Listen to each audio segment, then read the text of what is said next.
My self Avinash Kumar, Narayan महाविद्यालय, JP university.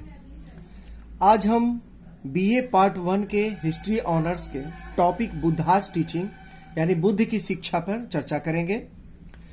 हम देखते हैं कि लगभग 6वीं शताब्दी ईसा पूर्व में गंगा घाटी क्षेत्र में, जिसमें उत्तर प्रदेश एवं बिहार का भाग शामिल है, मिडिल गैंगेटिक प्लेन में लगभग 62 धार्मिक संप्रदाय थे, जिसमें रिवोल्यूशनरी थे, 2 क्रांतिकारी थे, जिसमें बौद्ध एवं जैन धर्म थे।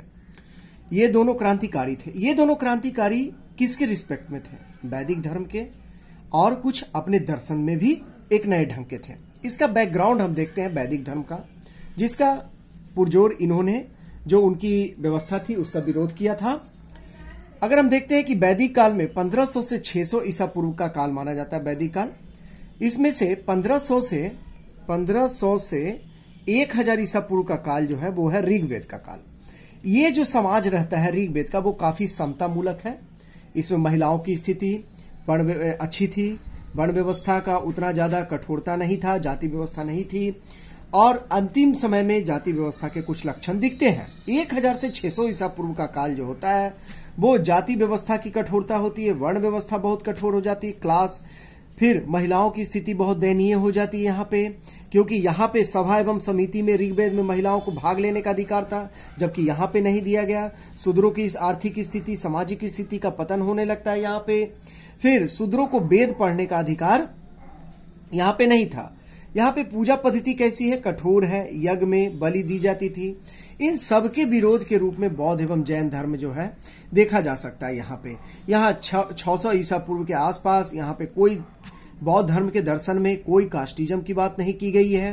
यज्ञ बलि पूजा पद्धति नहीं है, इसमें ध्यान पद्धति दी गई है। पूजा का बहुत व्यवहारिक और अच्छा सस्ता सिस्टम दिया गया है कि एक ध्यान पद्धति की बात की गई है। महिलाओं को यहाँ पे संघ में प्रवेश। संघ क्या है? बुद्ध धर्म के त्रिरत्न है।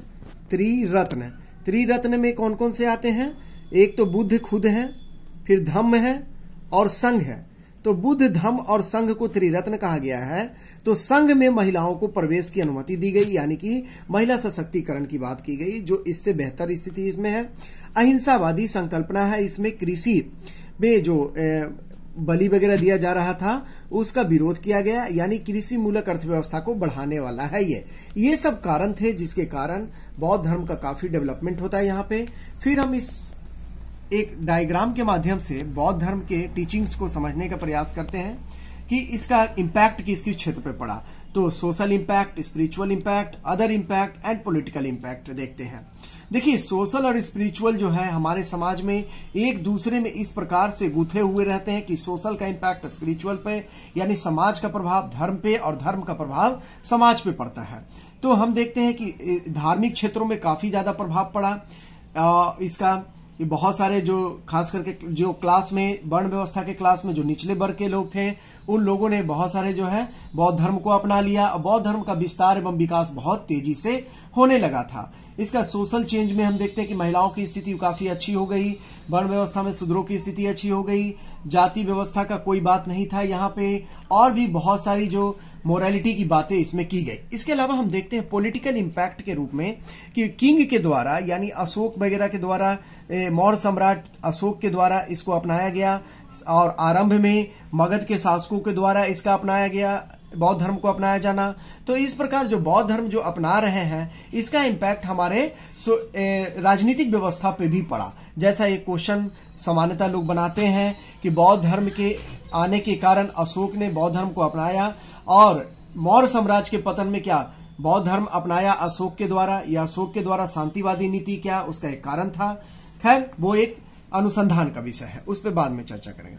फिर हम देखते हैं कि ये बौद्ध जो है, इनकी टीचिंग की ये काफी प्रैक्टिकल टीचिंग है। इन्होंने अपने आप को सांसारिक समस्याओं में ज्यादातर लगाया, और धर्म की बात, चाहे मोक्ष की बात नहीं की है। इस तरह से दूसरी तरह से कि भाई जो आज समस्या है लोगों की, उसका निदान किया जाए। तो ये प्रैक्टिकल रिफॉर्मर है। Life is full of sorrow. इन्होंने कहा कि संसार दुखों से भरा है, और संसार जो है दुख से भरा है। इसमें बताया 4 आर सत्य में: दुख, दुख समुदाय, दुख निरोध, दुख निरोध गामिनी पतिपदा। इसके अलावा 8 फोल्ड पाथ दिया उन्होंने इससे पहले हम बताएंगे प्रतीतीय समुत्पाद। प्रतीतीय समुत्पाद क्या है? ये बुद्ध के उपदेशों का सार है। बुद्ध के जितने भी उपदेश दिए हैं उसका पूरा सार जो है प्रतीतीय समुत्पाद है। यानी कि किसी प्रतीतीय माने होता है किसी के होने से, और समुत्पाद माने उत्पन्न होता है। तो ए के कारण बी हुआ, तो वो कारण इसमें बताया गया। इसको हम दूसरे चैप्टर में डिटेल से बताएंगे। फिर बौद्ध धर्म में अनीश्वरवाद है, आत्मा की कोई संकल्पना नहीं है, इसमें पुनर्जन्म की बात लेकिन की गई है। 8 फोल्ड पाथ जो है वो क्या है? अष्टांगिक मार्ग जिसको कहते हैं, ये इंपॉर्टेंट पार्ट है बौद्ध धर्म का बहुत ज्यादा। और ये क्या है? अगर कोई व्यक्ति जैसे सम्यक समाधि, सम्यक आचरण, सम्यक दृष्टि, सम्यक संकल्प, इस तरह के दिए गए हैं जो 8 फोल्ड पाथ अष्टांगिक मार्ग, अगर कोई अपनाता है तो वो लिबरेशन फ्रॉम संसारा, माने संसार के चक्र से, जो दुखपूर्ण चक्र है, जो बार बार मनुष्य का जन्म होता है, उससे वो मुक्ति पाएगा 8 फोल्ड पाथ को अपनाने से। तो ये 8 फोल्ड पाथ डिपेंड है सील, समाधि और प्रज्ञा पे। तो ये है यहाँ पे जो दिखाए हम। और इसके अलावा हम बताएंगे फिर नेक्स्ट चैप्टर में कि प्रतीतीय समुत्पाद की माने प्रतीतीय माने किसी वस्तु के होने पे, और समुत्पाद माने कोई वस्तु की उत्पत्ति होती है। इसका डिटेल रूप से हम चर्चा दूसरे चैप्टर में करेंगे। इस प्रकार ये भाग पहला जो है बौद्ध धर्म का समाप्त होता है।